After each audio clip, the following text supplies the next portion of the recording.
Lepo pozdravljeni in dobrodošli. Kakšno minuto bomo še malo počakali, da se še kdo nabere. Če kdo še mogoče zamuja kakšno minutko, potem pa bomo začeli. Torej, še enkrat lepo pozdravljeni. Moje ime je Kristina in v imenu ekipe Moj psihoterapevt vam izrekam dobrodošlico. Zelo nas veseli, da ste se udeležili današnjega webinarja. Za začetek bi povedala samo nekaj tehničnih informacij. Webinar se snema, povabljeni ste, da imate med dogodkom vklopljene kamere, vaši mikrofoni pa so zaenkrat utišani. Če se vam bo med webinarjem porodilo kakšno vprašanje, ste lepo vabljeni, da ga napišete v chat, na koncu pa boste imeli priložnost vaše vprašanje zastaviti tudi ustno. V današnjem webinarju z naslovom Kje je meja med ljubeznijo in kontrolo se bomo z psihoterapevtko Natašo Berdnik pogovarjali o soodvisnosti v odnosih, povezanosti med soodvisnimi odnosi in zasvojenostjo s kemičnimi in nekemičnimi substancami, o tem, kako lahko že v začetku prepoznamo vzorce vedenja, ki vodijo v nasilje in kako postaviti v odnosu zdrave meje. V naši sredi lepo pozdravljam našo današnjo sogovornico. Lep pozdrav tudi iz moje strani. Vsem hvala ekipi za povabilo in vsem udeležencem. Sem vesela, da smo vsi se skupaj danes uspeli zbrati. Ja, Nataša Berdnik je ena izmed naših psihoterapevtk, z nami sodeluje že kar nekaj časa. Je specializantka gestalt psihoterapije, ki se s psihoterapijo ukvarja že 7 let. Terapevtka mi je zaupala, da se je njena pot osebne rasti, zorenja in izobraževanja pričela prav na področju odnosov. Zato smo se dogovorili in skupaj pripravili ta webinar. Povedala je, da je ta predanost želji, da si ustvari usrečujoče partnerstvo, da si želi ljubiti in biti ljubljena, bila njena največja motivacija. Na svoji poti je srečala posameznike, ob katerih je dobila izkušnjo, da je lahko avtentična, odprta, ranljiva in da lahko zaupa. V tem odnosu pa se je še bolj poglobila ob pripravi svoje diplomske naloge iz psihoterapije, ki jo je naslovila Odvisnost od odnosov, povezanost z vzgojnimi slogi staršev. Dobrodošli, Nataša, in hvala, da ste se odzvali povabilu na webinar. Lep pozdrav še enkrat, tudi zahvale z moje strani vam za povabilo, z veseljem. Ja, odnosi so res ena moja velika strast in vse izkušnje,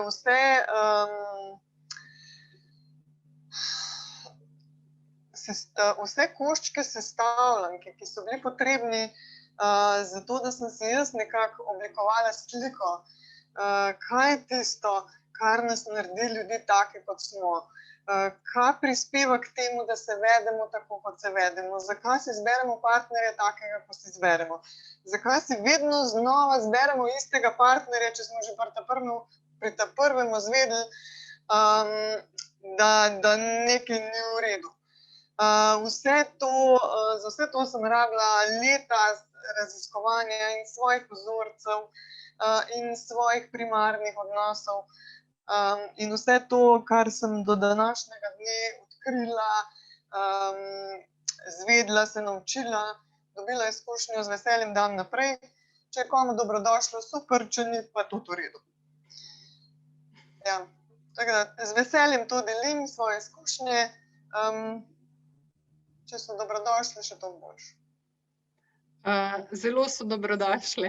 Veliko ljudi se je odzvalo na povabilo, tako da me veseli.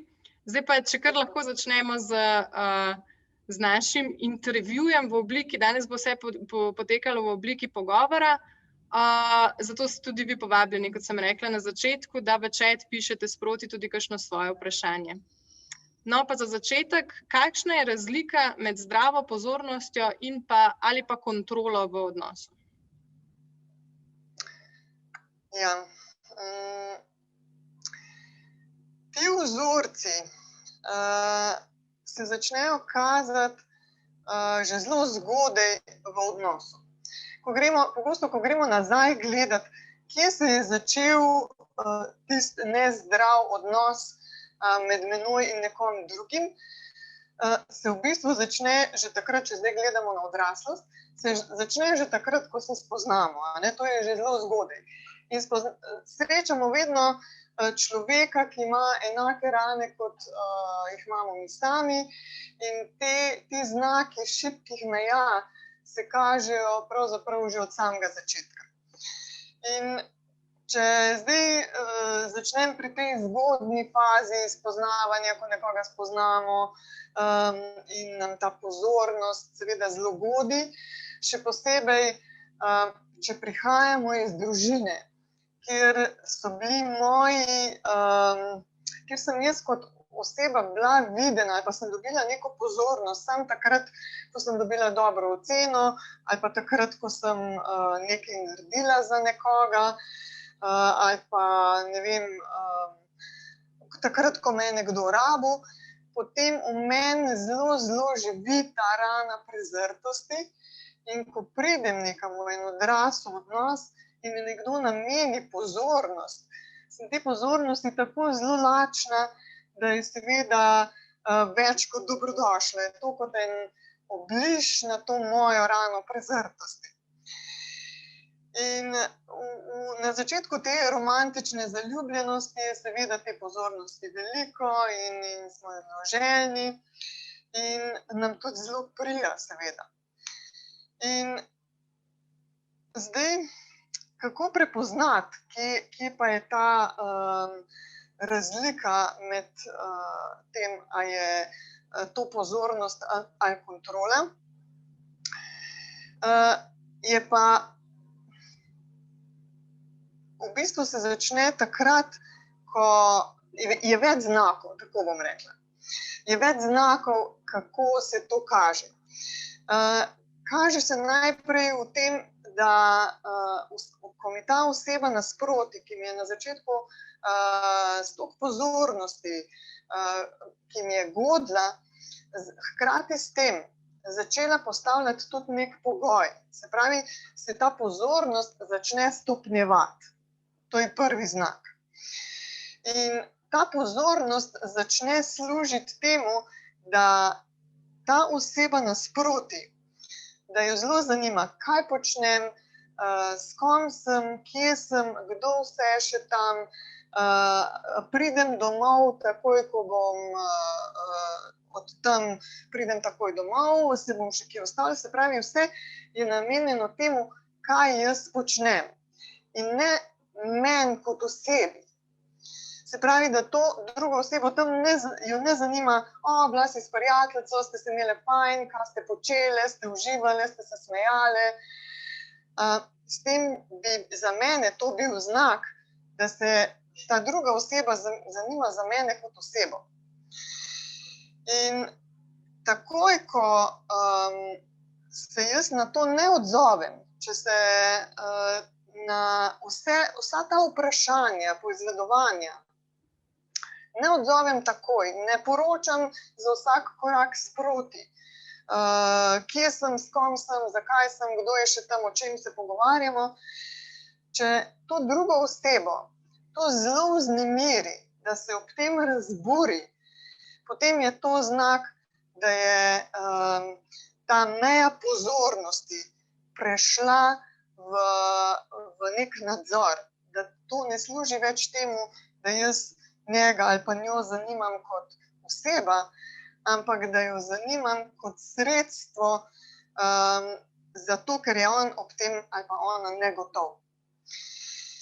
In še zlasti pri mladih parih recimo velja eno prepričanje, da če je ta fant, s katerim se na novo videvam, da kaže znake ljubosumja, da je ljubosumen takrat, ko kam grem,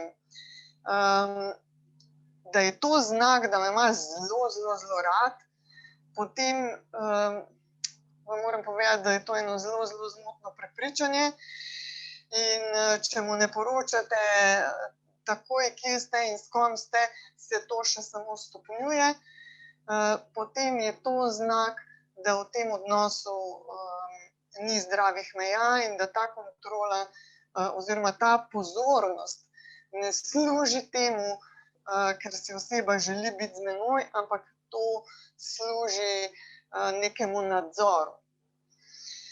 In recimo eden izmed znakov, da tudi ta pozornost ni več pozornost, je to, da mi ta oseba začne vzbujati občutke krivde. Ko se ne odzovem oziroma se ne vedem tako, kot on ali pa ona želi. Mi začne vzbujati občutke, da poglej se, kakšna si, jaz vse naredim zate, ti se pa tako vedeš do mene, si nehvaležna, ali pa mogoče celo začne groziti s tem, da me bo zapustil ali pa zapustila, zato ker se ne vedem tako, kot on od mene pričakuje. Vse povsod, kjer sledi nek pogoj, kako se jaz moram vesti, zato da bom dobila njegovo pozornost, to je znak, da ta pozornost ne služi temu, ker bi jaz osebi bila všeč kot oseba, ampak služi temu, da pomirim negotovost druge osebe. Ta kontrola služi temu, da se druga oseba pomiri, zato ker je negotova. Ja, mogoče toliko. To, kar mi še pride na misel, se opravičujem, je to, kar je bistveno mogoče pri vsem tem, je to, da se ta pozornost zgodi postopoma in da se stopnjuje. Da je ta zanka te kontrole čedalje ožja. In da se lahko stopnjuje z poniževanjem, lahko se stopnjuje ignoriranje, je sploh ena taka zelo priljubljen način, kako pripravim drugo osebo do tega, da se bo vedla tako, kot jaz želim, ali pa druga oseba me bo pripravila do tega, da se jaz vedem tako, kot on želi. Ja. Kako pa pride do tega, da ostanemo v takem odnosu? Kako pride do te tako imenovane soodvisnosti? Ja, to sta dve različni vprašanji. Kako pride do tega, da ostanemo? V bistvu nas tu drži strah pred izgubo. Kako pa do tega pride, je pa drugo vprašanje. In če zdaj začnemo čisto na začetku, kako do tega sploh pride? V čisto zgodnjem obdobju našega življenja, ko se dojenček rodi, takrat je obdobje, ko se uči iz odziva svojih skrbnikov, svojih staršev, kako ljubezen sploh izgleda. Takrat je obdobje, ko se uči o tem, a se bo starš odzval name, ko ga potrebuje. A je ta oseba zanesljiva? A je ob tej osebi varno? A je ob tej osebi, so moje potrebe potešene? Vse to je obdobje, ko se učimo, kako je biti odvisen od druge osebe, zaupanje, preskrbljenost.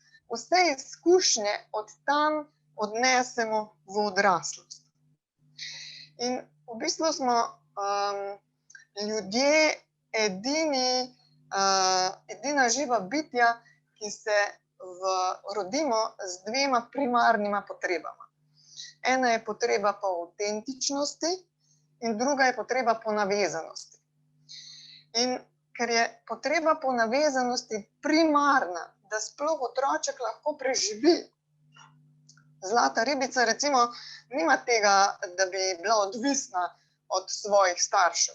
Mi ljudje pa imamo. In ker je ta potreba po navezanosti tako zelo primarno povezana z našim preživetjem, je tudi velik del našega telesa in možgan oživčen s tem, da podpira to navezanost. Se pravi, smo mi že biološko narejeni tako, da to navezanost potrebujemo. A ne? Zato nam tudi pravijo, da smo ljudje socialna bitja. Zato, ker smo že biološko narejeni tako, da to potrebujemo, da delujemo na tak način. In zdaj v tem najzgodnejšem obdobju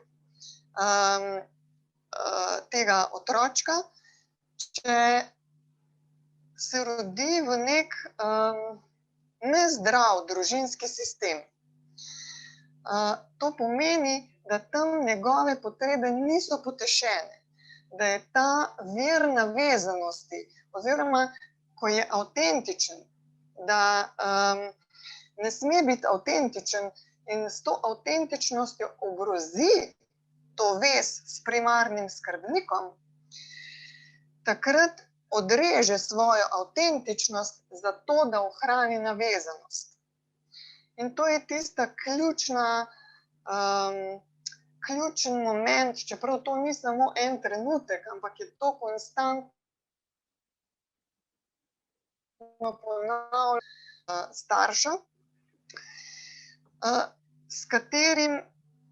preko katerega otrok začne dojemati, da odnos ni nekaj, kjer bi lahko potešil svoje potrebe.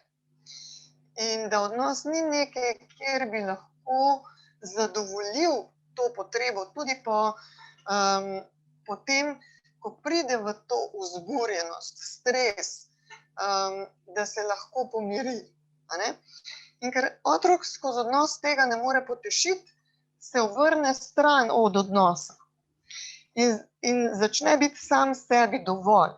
In tu začne, rečemo, da postane starš sam sebi, da faza samostaršenja. Ne išče več tega v odnosu z skrbnikom, ampak začne najde način, da bo to odrezal in da ne potrebuje drugih. In ko tak človek, ki je odrezal svoj avtentičen jaz, pride v odraslost, nima orodja, kako bi svoj stres v telesu pomiril. Potreba je pa še vedno tam. Ta potreba po navezanosti, na katero smo že primarno narejeni, je še vedno tam. In ker ni načina, nimam orodja, nimam znanja, kako ne rečem, kako bi to potrebo potešila, pač to naredim z neko zunanjim sredstvom.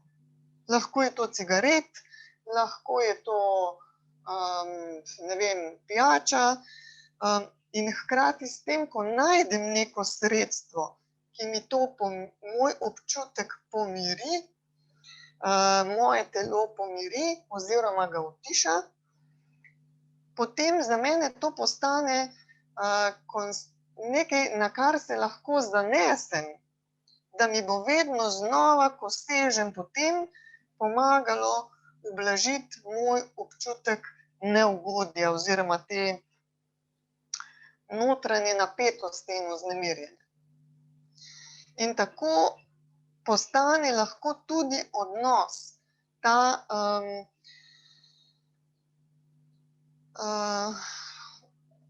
navezanost na drugo osebo ni več zdrava, ampak s kontrolo te druge osebe, ta kompulzivna obsedenost z drugo osebo postane nekaj, kako jaz vstopam v odnose in kako jaz sebe pomirim. In v tem nezdravem družinskem sistemu je ogromno enega zanikanja, sprenevedanja, prelaganja odgovornosti na druge, na različne družinske člane. In zato, da otrok v tem družinskem sistemu balansira to neravnovesje, potem prevzame eno izmed vlog, ki v tem družinskem sistemu manjka. In kadar mož in žena recimo med seboj ne najdeta te vezi, da bi en drugega zmogla slišati, da bi prevzela odgovornost za svojo starševsko vlogo, za biti mož in žena en drugemu, zato da se lahko z nekom povežeta, je ponavadi otrok tisti, s katerim se starš poveže. Recimo, hči postane zvesta poslušalka svoji mami, lahko tudi hči postane zvesta poslušalka in tolažnica svojemu očetu in na ta način se vloge obrnejo. Takrat otrok postane starš svojemu staršu. In ker ni nobenega tam, ki bi bil čustveno na razpolago otroku, to pomeni, da otrok ni zgradil svoje identitete. In zato pogosto rečejo, ki v kakšni literaturi lahko zasledimo, da je to sindrom odložene identitete. Jaz nisem zgradila svoj jaz, zato ker za mene ni bil nobeden čustveno na razpolago, da bi lahko ponotranila, kako to je. In ker vstopam zdaj v primarnem odnosu, kot skrbnik za nekoga drugega, potem to prinesem v odraslost. In tako sem se naučila v primarnem odnosu, da skrbim za nekoga drugega, kako ljubezen izgleda, to prinesem v odraslost in na tak način tudi v odrasli dobi vstopam v odnose. Če je to bila skrb za drugega, potem tudi v odraslosti zelo skrbim za druge in vstopam v odnos z nekom, ki me potrebuje. Mogoče toliko na kratko, da ne bom predolga s to razlago. Pa bom pol, če bo kaj od tega nejasno, mogoče še potem pri vprašanjih dala kako podrazlago, če bo potrebno. Dobili smo eno vprašanje, ki se nekoliko navezuje na tole tematiko. Koliko procentov ljudi sploh ima zdravo otroštvo?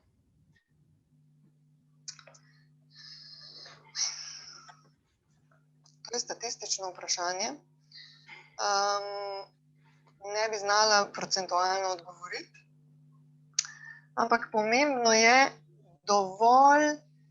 dovolj dobra mati in dovolj dober oče.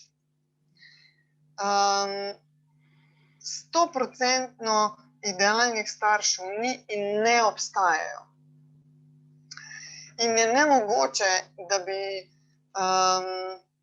starš naredil vse prav. Ker življenje tudi ni tako, da bi bilo optimalno. Ampak govorimo o tem, se pravi, da 100% ne obstaja. Govorimo pa o tem, da je dovolj dober oče ali mati, da jaz to prinesem v odraslost in da zmorem videti in najti rešitve zase. Ker tam, kjer ni dovolj dober oče ali mati, vse te motnje pridejo iz premalo dobrega starševstva. Koliko procentualno to je, ne znam odgovoriti. Ampak bi rekla, da je večji del več disfunkcionalnih vzorcev kot pa funkcionalnih. Ampak gre tudi za totalno disfunkcionalne odnose, kjer je tako zelo kaotičen sistem, ker s kaotičnim sistemom, bom tako rekla, otrok v odraslost prinese ta kaos. In zaradi tega kaosa, ker si vse ne znamo popredalčkati, kdo jaz sem, kam spadam, a je to v redu ali ni v redu, kje so moje meje, vsi upravljajo z menoj, nimam občutka sebe. Ta kaos, ki je vladal v družinskem sistemu, jaz prinesem v odraslost. In ljudje, ki pridejo na terapijo, pridejo s tem, ker je v njih veliko sramu, nisem dovolj dober. Zaradi tega kaosa imam občutek, da je z menoj nekaj narobe.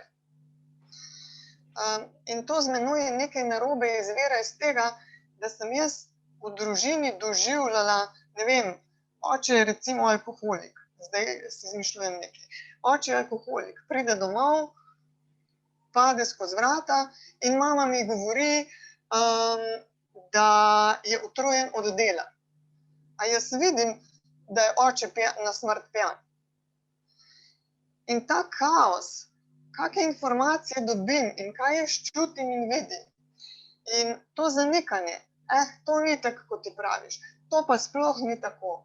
Mi smo te imeli tako radi, ti si bil naš srček, ti si bila očkova ljubica, punčka, a jaz sem imela vse občutek, da me oče ne vidi, ponižuje, da ko vse naredim, ne dobim niti pohvale, niti ni omembe vredno. Se pravi, moje doživljanje tega, kako družina funkcionira, jaz prinesem v odraslost. In ta kaos, ki vlada v nezdravem družinskem sistemu, je tisti, ki ga jaz ponotranjim. Ne vem, če sem odgovorila, upam, da sem. Še eno vprašanje, ki se navezuje delno na tudi naše zadnje vprašanje, zato ga bom potem zastavila bolj proti koncu. Zdaj pa bi, nekoliko ste se že dotaknili teme, ampak ali je torej soodvisnost lahko rečeno ena izmed oblik odvisnosti oziroma zasvojenosti? Ja, seveda, seveda. Ta odložen sindrom identitete pomeni, da je otrok ostal čustveno na ravni otroka. In zato, da se ta otroček, punčka ali fantek, lahko razvije v najstnika in potem v zrelega moškega ali žensko, potrebuje podporo. Podporo, da je lahko tak, kot je. Podporo, da ko se jaz počutim žalostno, da tam nekdo nasproti sedi z mano ali pa vsej potrdi, ja, razumem, da si žalostna. In da mi ne govori, ne se jokati. To pa ni nič takega, razumete? To je tisto, kar potrditev, validacija, da to, kar jaz čutim, je okej, je tisto, kar mi daje občutek, da to, kar jaz čutim, je res.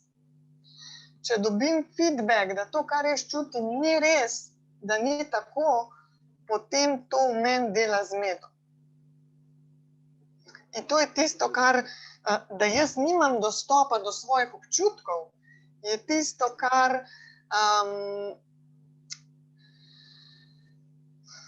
je vzrok, da iščem rešitev nekje zunaj. Da iščem rešitev za svojo, da se pomirim nekje zunaj. In to je tisto, kar me dela odvisno. Nimam dostopa do sebe, nimam sebe.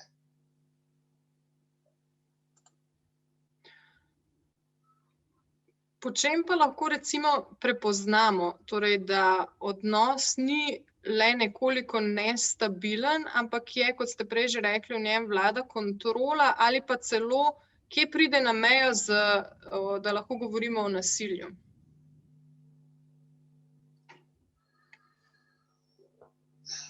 Te raziskave domačega nasilja kažejo, da to, kar je bilo osebam, ki so naredile neko nasilje v družini skupnega, pa ni važno, je to neko pretepanje ali je to že čisto skrajna oblika nasilja, imajo to skupno lastnost, da so to kontrolo in posesivnost stopnjevale.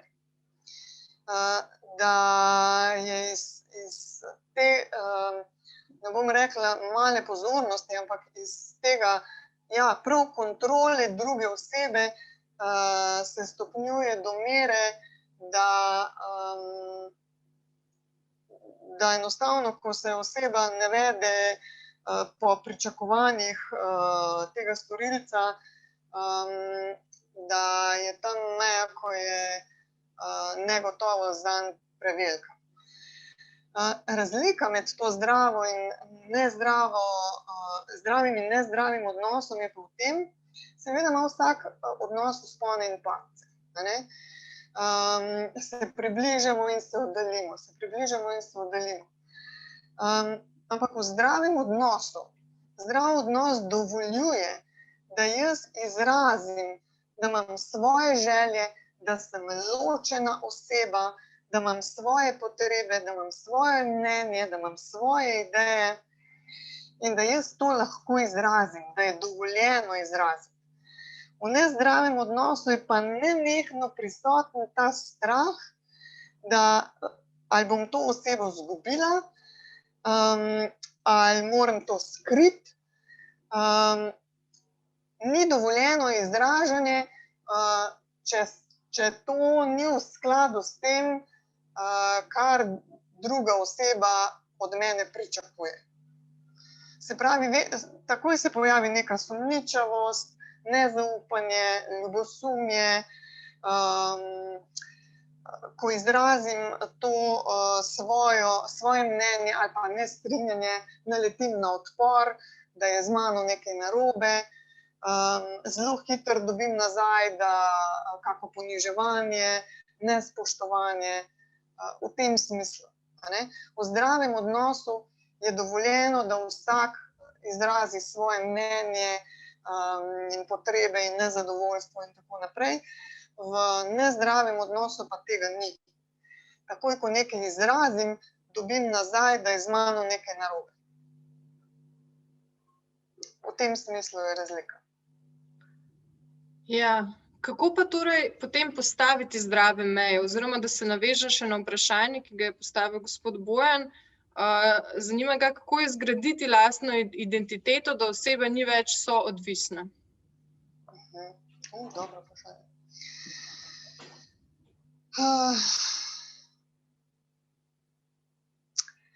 Zato, da lahko zgradimo lastno identiteto. To lahko naredimo ob osebi, ki je čustveno dostopna. Da dobimo izkušnjo, neko zrcalo nasproti, da to, kar jaz čutim, je okej. In da vso to žalost, jezo, prezir, gnus, vsa ta težka čutenja, ki jih je bilo potrebno odrezati, zato da jih lahko zdržim, počas pridem v stik z njimi in si jih dovolim začutiti. In vsakokrat, ko pridem v stik z vsem tem, dobim za to podporo, dobim s tem kanček sebe nazaj. In zato je potrebno nek odnos, kjer je zaupanje, kjer sem sprejeta taka, kot sem, kjer me drug nasproti zmore slišati. To. In zato je potrebna ena motivacija, zato je potreben čas. To je enako, kot če bi malega otročka spremljali od otroštva naprej, ne glede na to, da je v odraslem telesu, ne glede na to, da je to mogoče 60 let star moški ali pa ženska, je čustveno mogoče še vedno tam, ko je mala deklica, mala punčka in se čustveno mora razviti iz te male deklice v najstnico in kasneje v odraslo žensko. Zato je potrebna podpora in nekdo, ki je čustveno dostopen. Ta validacija, ja, okej je, da si žalostna, razumem, da si žalostna, sem tu s teboj. To ne pomeni, da jaz nekaj počnem, da ga poskušam potolažiti, ampak sam, da sem tam z njim in lahko je to prijatelj, lahko je to partner, lahko je to, ne vem, čist neka tuja oseba. Zato naj bi psihoterapija delovala, ne? Ker je tam nekdo, ki je z menoj čustveno na razpolago in mi potrdi, da so moji občutki pravi, da to, kar jaz čutim, je res. In ogromno krat na terapiji slišim od ljudi, da rečejo, največje olajšanje mi je pa to, ker zdaj vem, da je to res, kar čutim. Zdaj vem, da je to res. In s tem dobim potrditev, da sem jaz okej, da ni z menoj nekaj narobe. To.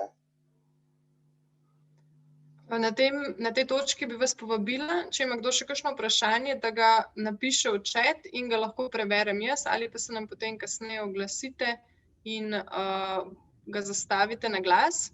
Sedaj pa še naslednje vprašanje iz chata. Kakšne vrste odvisnosti povzroča sindrom odložene identitete in ali se človek iz tega lahko reši s psihoterapijo in kakšne vrste? Ta sindrom odložene identitete je ravno to, kar vodi v soodvisnost.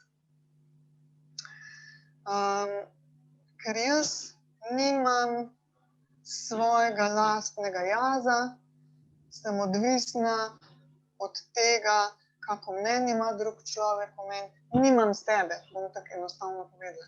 Nimam sebe, nimam dostopa do svojih občutkov, do svojih želja, do svojih potreb. In ko pridem v situacijo, ne vem niti, kako je moje mnenje, niti kako se počutim, niti ne vem, kaj bi v tem trenutku rabila. To pomeni ne imeti sebe.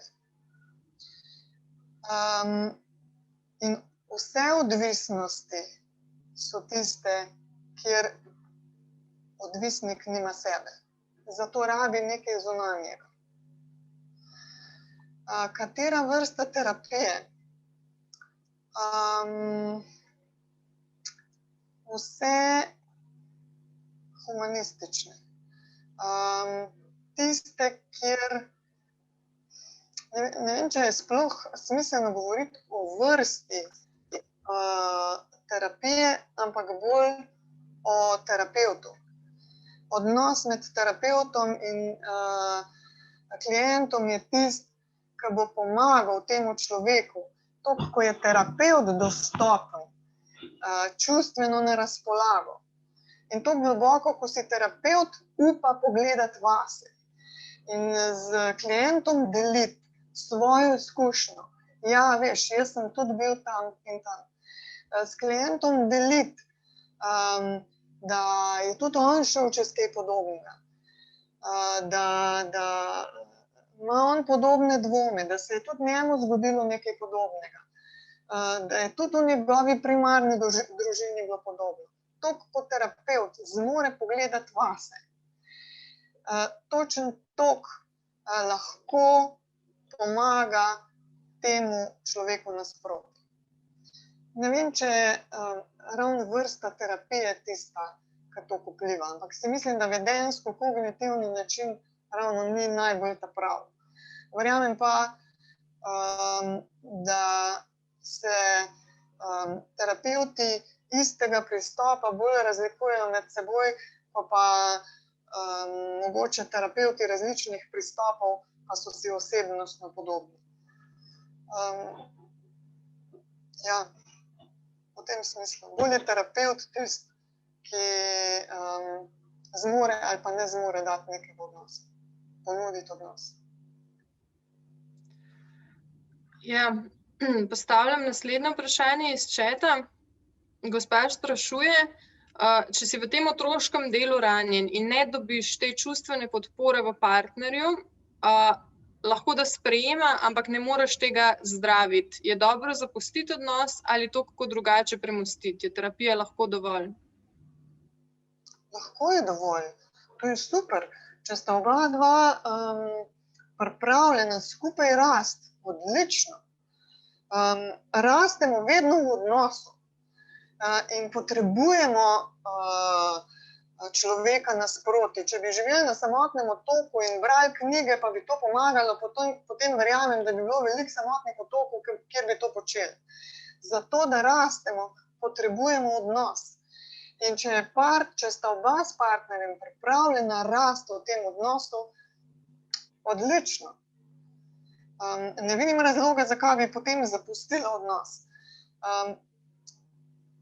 Bolj se mi zdi, ne vem, itak je to subjektivna odločitev, kdaj odnos zapustiti in koliko sem jaz v tem odnosu pripravljena tolerirati za voljo tega, da mi nič ni treba narediti. Ampak vsak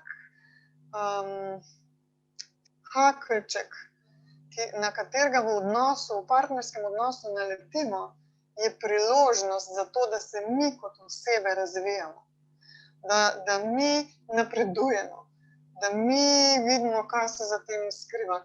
In noben ne pride v odraslost, to, kar smo že prej rekli, 100% staršev ni, ne vem, verjetno jih nikoli ne bo. Tako kot ni 100% partnerstva. In vedno se najdemo taki, ki imamo iste rane. Sam na te rane se eden odzove na en način, drug pa ravno na nasprotnega. In značilno je, da oba dva prihajava iz enakega družinskega vzdušja. In na ta način, ko se najdeva dva enaka, ustvarjamo spet enako vzdušje, kot sva ga bila vajena v naših primarnih odnosih. Zdaj pa, koliko ima kdo interesa po tem, da si izboljša kvaliteto življenja, in prav odnosi so tisti, ki določajo našo kvaliteto življenja. Bolj se lahko z nekom povežemo, se počutimo slišane, da v tem nisem sama. Ne to, da se drug strinja z menoj, ampak da me je zmožen slišati. Je tisto, več imam tega, da sem slišana, manj želje imam potem, da bi šla kam drugam. Gospa je še dopisala oziroma poudarila, kaj se zgodi, če je samo eden na terapiji. In na to bi navezala tudi vprašanje, ki ga je postavil še gospod. Recimo, kaj se zgodi, če je samo eden v terapiji.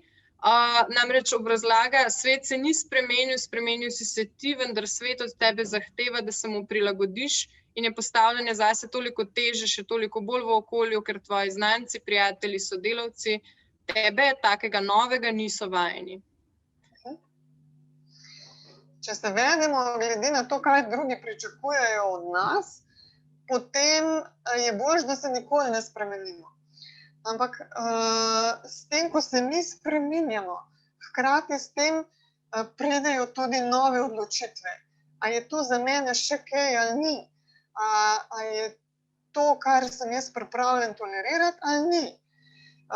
Lahko dam predlog, lahko dam idejo, če se tu nič ne zgodi, potem je pa čas, da jaz zase razmislim, a je še tu prostor zame ali ni.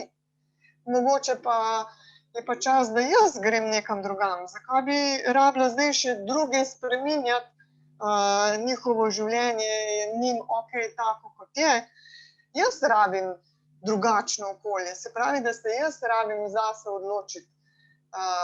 Kje je pa zdaj zame tisti izziv, kje je pa zame nova priložnost, da spoznam tega novega sebe, v katerega rastem in želim rasti. Želim še naprej razvijati. Namen je odločitev, a želim ostati tu, ali želim iti kam naprej. Ni namen ta odločitev, da drugim povem, da niso dovolj dobri.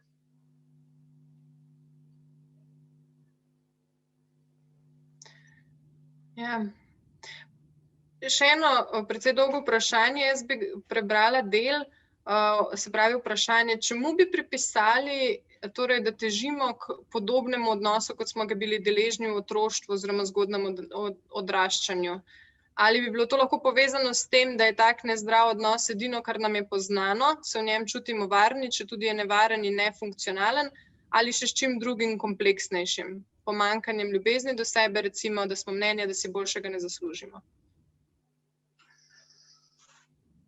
To, kar smo prinesli, iz otroštva. Ne dojemamo kot nekaj, kar bi lahko primerjali z nečim drugim, zato ker je to edino, kar poznamo. In prav v zadnjem tednu sem imela izkušnjo z dvema različnima osebama in obe dve sta imeli izkušnjo fizičnega nasilja. In ko je ena od teh gospodičen rekla, da je prišla nekam sošolcu na obisk in so se tam ful lepo razumeli, je rekla, da se je to zdelo zelo čudno. A je zdaj normalno to, kar je pri njih doma, ali je normalno to, kar je pri tem sošolcu. In ga je potem enkrat na skrivaj vprašala, a je pri vas vedno tako, ali je samo zdaj bilo tako. In je rekel, ja, kako misliš, če je vedno tako? Ja, mislim, to tako mi živimo. In takrat, ko je dobila drugo izkušnjo, je začela razmišljati, kaj pa če to, kar je pri nas doma, ni okej. In dokler nimamo neke druge izkušnje, niti ne vemo, da obstaja kaj drugega. In ko pridemo v odraslost, si pa ustvarimo točno to, kar poznamo. In seveda je teh odnosov se učimo tudi v tako zgodnem obdobju, kaj ljubezen je. Takrat niti ni še kognicija razvita, da o tem tudi ne razmišljamo, ampak je to shranjeno v telesu. Ves strah, vsa groza, ves jok, vse je tam nek shranjeno spodaj.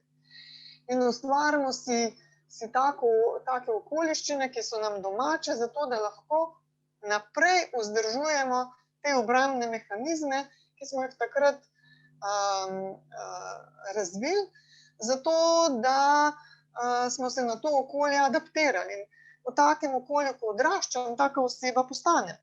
Če rožico posadite, ne vem, v neko hranilno zemljo, bo zrasla drugačna, kot če jo posadite v neko ilovnato, težko zemljo, od koder ne more prosperirati. In to je podobno. Zberemo in ustvarimo točno to, kar poznamo, kar nam je domače. Gospa sprašuje, kako ravnati oziroma preprečiti, da se ne zapletemo ponovno v soodvisniški odnos. Mogoče kakšen nasvet za samopomoč pri tem?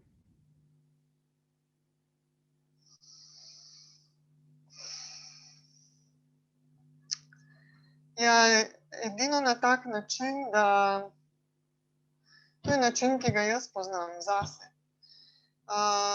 Da začnete raziskovati, na kak način si ustvarjate odnose, na kak način vstopate odnose, kaj je tisto, kar pokažem in kaj je tisto, kar želim skriti, ko vstopam v odnose.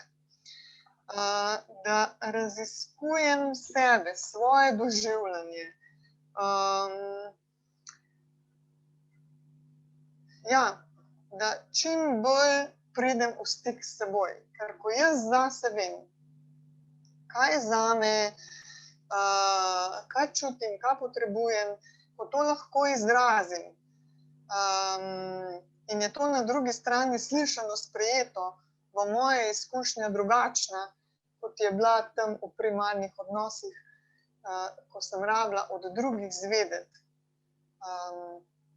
kako se jaz moram obnašati, kaj je prav, kaj ni prav. Na tak način, da jaz spoznavam sebe. Tako lahko ustvarim zavestno. V geštaltu imamo,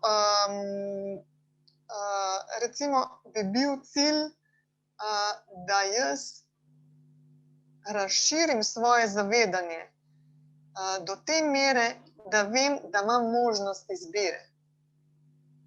In ta možnost izbire je, ali rečem ja, ali rečem ne, ali ostanem ali grem. Da jaz vem, da imam možnost izbire, ne pa, da se avtomatsko odzovem. Dokler deluje avtomatizem, toliko časa nimam občutka, da jaz lahko zbiram, kako se v tej situaciji odzovem.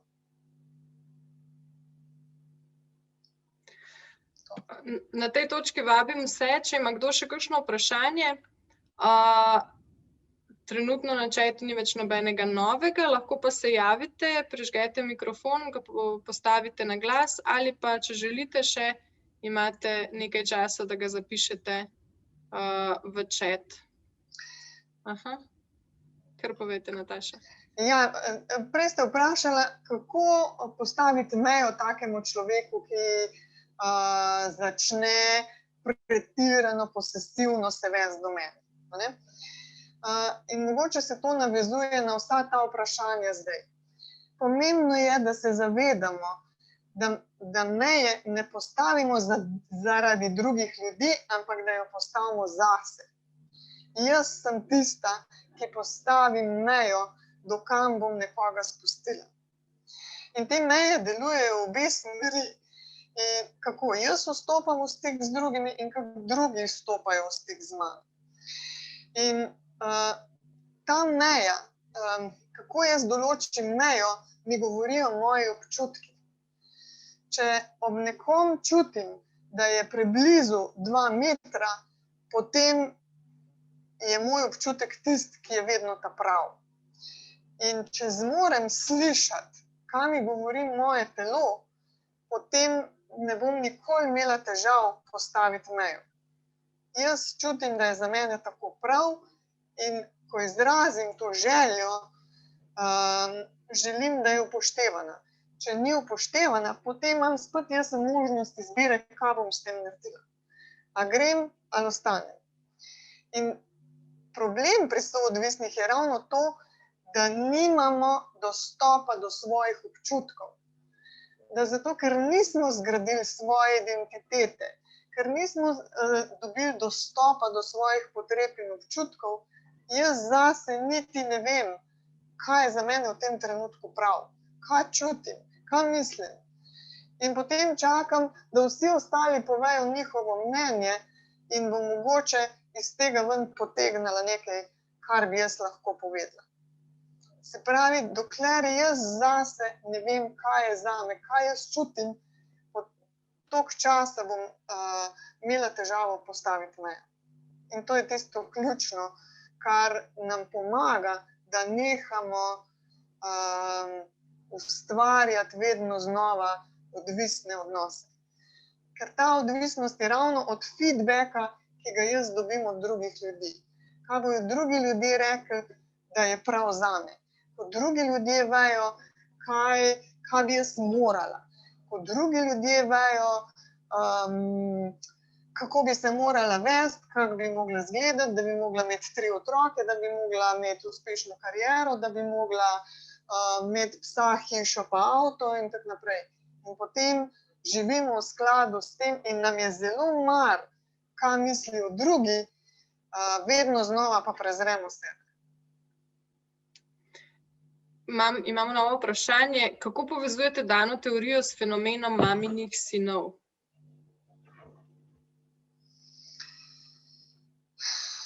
Dobro vprašanje. Mamini sinovi so odraščali ob starših, če sta bila prisotna oba starša. Se ta mama zagotovo ni zmogla povezati z očetom in je oče čustveno odsoten.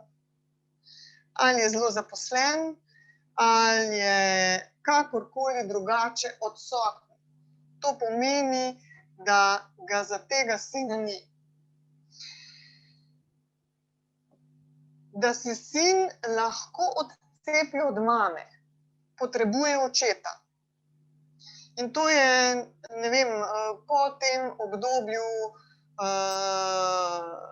simbioze, ne vem, ko je sin star 2 leti, 3 in naprej, sin potrebuje čustveno dostopnega očeta, zato da se lahko čustveno odcepi od mame. In če očeta ni, potem pač nima koga drugega kot mamo. In če je po vrhu vsega ta mama še strašansko nesrečna, in kritična in zahtevna do sina, potem ni šanse, da bo ta sin šel kam stran, zato ker ima tako slabo samopodobo, tako sam je na celem svetu, da enostavno nima nikogar, na kogar bi se lahko navezal. Zdrav otrok potrebuje srečne starše. Srečna starša sta tista, ki bosta otrokom pokazala, kako se ona dva med seboj povezujeta, kako se srečno življenje ustvarja, da ko pridejo problemi, se ona dva povežeta in jih skupaj rešita. Takrat se otrok lahko sprosti in mu ni treba skrbeti, biti v strahu, a bo sistem preživel, a bo razpadel, kaj se bo zgodilo. Če starši niso srečni, potem bo otrok balansiral ta družinski sistem.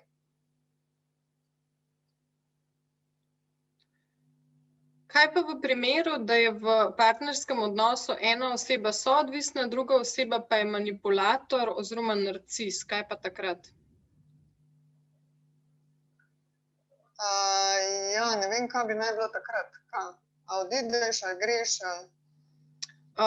Predvidevam, vprašanje je, kako pa takrat mogoče postopamo, kaj narediti? Življenje z narcisistično osebo je strašansko osamljeno. To, kar soodvisna oseba lahko naredi, in ta vzorec, narcisist in soodvisna oseba, je klasika. To, kar soodvisna oseba lahko naredi, je, da poskrbi zase. To je njena primarna skrb. Ali gre na terapijo, da se bo dovolj okrepila, zato da bo lahko tega narcisa zapustila. Če redko, ampak če se ta narcisistična oseba zaveda, da nekaj v odnosu ni v redu in je pripravljena iti na partnersko terapijo, odlično, ampak to bi bila verjetno bolj redkost. Jaz bi taki osebi predlagala, da gre na terapijo, da razišče svojo zgodovino, da se posveti sebi, če ima otroke, da s tem pokaže svojim otrokom, kako se stvari streže. Ker s tem, ko bo poskrbela zase, bo otrokom pokazala, kako je potrebno poskrbeti za sebe. Kako osrečiti sebe. In ko bo dovolj močna, bo lahko to narcisistično osebo zapustila. Ker dlje časa smo v odnosu z narcisistično osebo, slabšo samopodobo imamo. Težje to osebo zapustimo. Če je pa že zdaj se počuti dovolj suvereno, da to lahko stori, potem bi bila to modra odločitev. Ampak to je tako splošno, ker ne poznam podrobnosti, je to malo odgovor zdaj čez palec.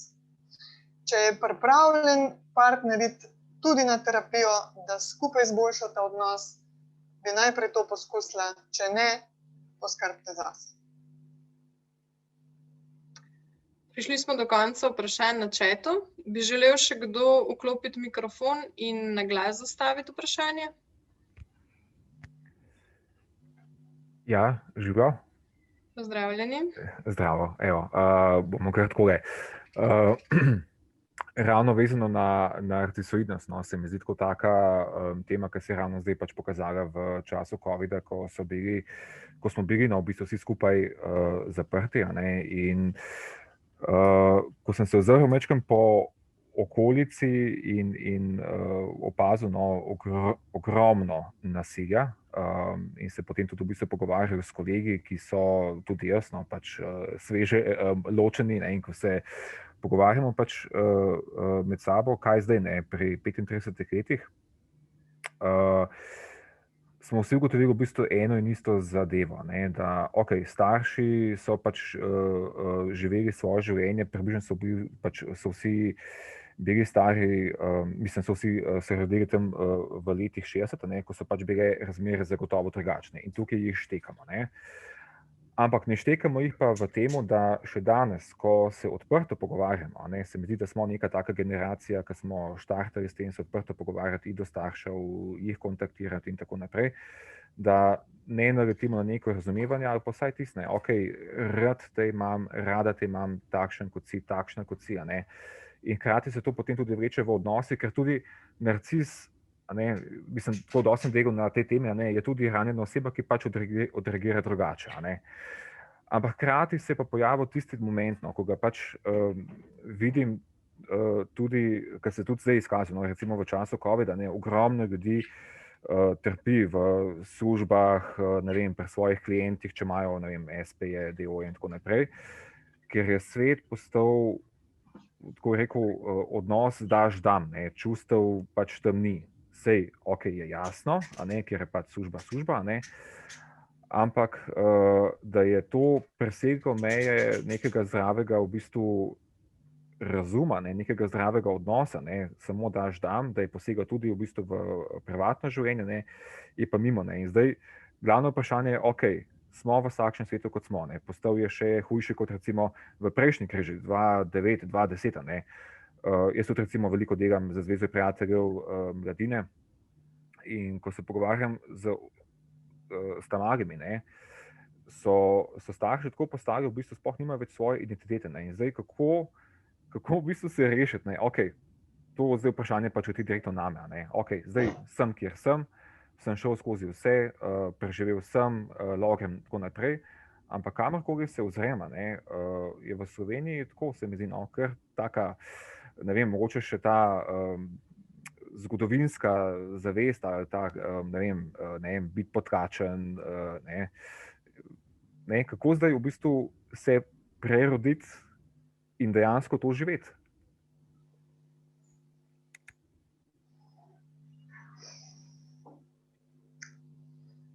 Ja, dokler govorimo na splošno, je lahko tudi odgovor zelo splošen. Jaz bi rekla na tej točki tako, če jaz kot posameznica zase vem, da z nečim nisem zadovoljna, potem je moja odgovornost za mene, da si poiščem, kaj je tisto, kar potrebujem, kar me bo v življenju osrečilo, kar mi bo dalo moj smisel v mojem življenju.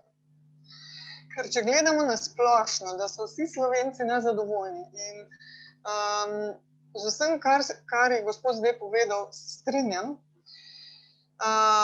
In ta situacija v zadnjem letu je prinesla toliko ene krute resničnosti, ki smo ji uhajali, dokler smo vsak dan šli v službo za toliko in toliko ur, ker se nam ni bilo treba soočiti s tem, kakšni so pa naši odnosi. Ampak pri splošnem odgovoru lahko splošno debatiramo še in še. Vsak lahko pri sebi naredi in pri sebi imamo največji vpliv. Če pri 35 se znajdem in vem, da v odnosih nisem zadovoljna z nečim in nenehno naletim na ene in iste partnerke ali pa partnerje, potem je nekaj v meni, kar te ljudi pritegne k meni. In najdemo se vedno enako ranjeni. In največje darilo se mi zdi, je dobiti partnerja, ki je tudi pripravljen rasti z menoj. Ne bomo dobili idealnega, ampak če je pripravljen rasti z menoj, je to največje darilo, ki ga jaz zase smatram kot darilo v odnosu. Da sva midva skupaj pripravljena pogledati vsako svoje rane in se jih naučiva deliti en z drugim, pa hkrati prevzamemo odgovornost za to, kaj se meni dogaja. To bi bilo moj recept. Vsi ljudje nikoli ne bojo imeli želje po napredku, zato ker je negotovost prevelika in bolj smo negotovi, bolj stremimo k temu, da stvari ostanejo iste in bolj so stvari iste, manj se kaj spremeni in smo v začaranem krogu. Stopiti ven iz tega pomeni, da se jaz zase rabim odločiti, kaj bom s tem naredila. A hočem kaj spremeniti ali ne. Če želim kaj spremeniti, potem se začnem ozirati po tem, kaj je to, kar želim spremeniti, kako želim, da izgleda. In z vsem tem raziskovanjem pravzaprav spoznavam sebe. Kaj mi je všeč, kaj mi ni všeč, in to je lepota življenja. Da spoznavam sam sebe. Še eno vprašanje. Torej, ranjen partner ne more dobiti neranjenega partnerja.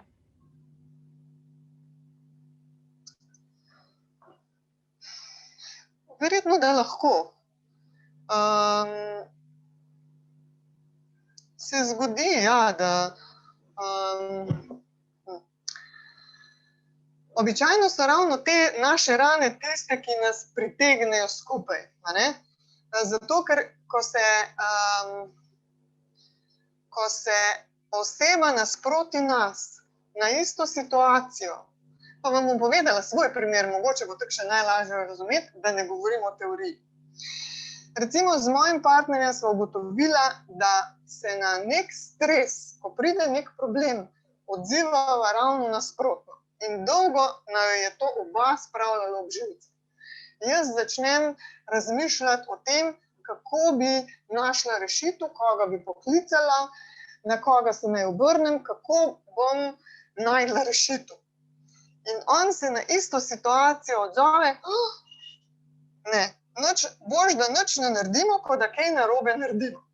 In se zakoplje z vsem štirim in se ne premakne nikamor. In dokler nisva prišla do točke, da je ta najin odziv ravno nasprotni, na isto situacijo, je obema to pilo kri do skrajnosti.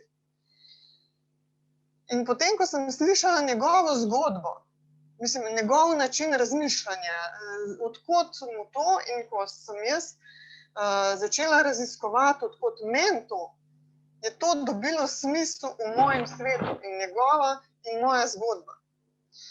In ko zdaj pride situacija, da se spet to zgodi in se on odzove in jaz začnem iskati rešitve, se zgodi, je sprememba ta, da se oba dva začnemo tega zavedati in se jaz ustavim. In s tem, ko se jaz ustavim, se on lahko meni pridruži, da greva počasi naprej. Ker takrat, ko sem jaz sama, je meni z lahkoto. Recimo, je moj način za mene tist, s katerim jaz delujem, zato da nek problem rešujem. Ampak kaj meni osne to, da jaz v življenju grem sama, ampak ko pogledam nazaj, pa nobenega ni za menoj. Če jaz hočem v nekem odnosu funkcionirati, se pravi, da se rabim adaptirati tudi na tega človeka, ki je poleg mene. To ne pomeni, da je moj način pravi in njegov napačen, ali pa obratno. Sta sam zelo različna. In če zdaj poskušam odgovoriti na to vprašanje, ranjen, ne ranjen, vsi smo nekje ranjeni. Mogoče nismo vsi ranjeni pri financah, ampak nek druge pa smo. In ne vem, ne poznam nobenega odnosa, kjer se ne bi vsej nekje zahakla. Jaz bi rekla, da je zdrav odnos tist, kjer se zmoremo zavedati, da imamo problem. In ne, da se delamo, da ga ni, in ne, da ga prelagam, ti si kriv za to, da živimo, ne vem, pač tako živimo, ali pa ti si kriva, saj če bi ti drugače delala, bi bilo pa drugače. To znamo početi. In zdrav odnos v mojih očeh je tisti, kjer se zmoremo zavedati, da imamo problem in deliti vsak svojo izkušnjo, kako je to za mene in kako je to za tebe in tu nekje priti skupaj. Hvala, Nataša. Počasi zdaj zaključujemo, malo smo že potegnili. Vsem se zahvaljujem za udeležbo na današnjem webinarju. Vabljeni ste, da se z nami povežete na družabnih omrežjih, kjer bomo še naprej objavljali nove teme, nove webinarje. Približno vsak mesec pride na vrsto pogovor s kakšnim izmed naših terapevtov. Zahvaljujem se naši Nataši in mogoče prosim še za kakšno zaključno misel, potem pa se bomo poslovili. Najlepša hvala za vabilo, za vašo udeležbo. Prav prijetno je videti obraze nasproti. Zaključna misel. Ne vem, odnosi so lahko lepota našega življenja ali pa prekletstvo. Definitivno brez njih ne moramo živeti kvalitetno. In kvaliteta odnosov v bistvu določa kvaliteto našega življenja.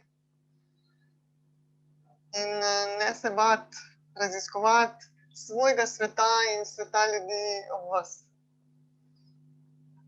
Mogoče to. Ja. Še mogoče, da zaključimo še z enim vprašanjem, ki smo ga dobili zdajle na koncu. Torej, potem se lahko znebimo strahu, da ne dobimo partnerja, dokler ne počistimo vseh lastnih travm.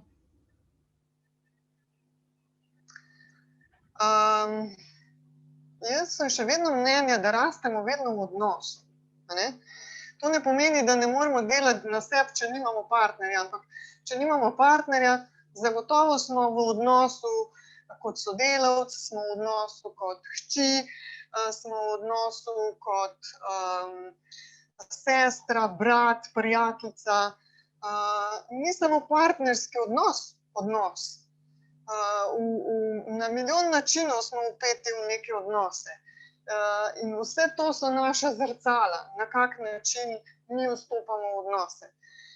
In seveda tudi, če v tem trenutku jaz sem bila zelo dolgo v svojem življenju samska in poznam to hrepenenje potem, da bi imela nekoga ob sebi in je bila ta slika tako idealizirana, da je itak presegala realnost.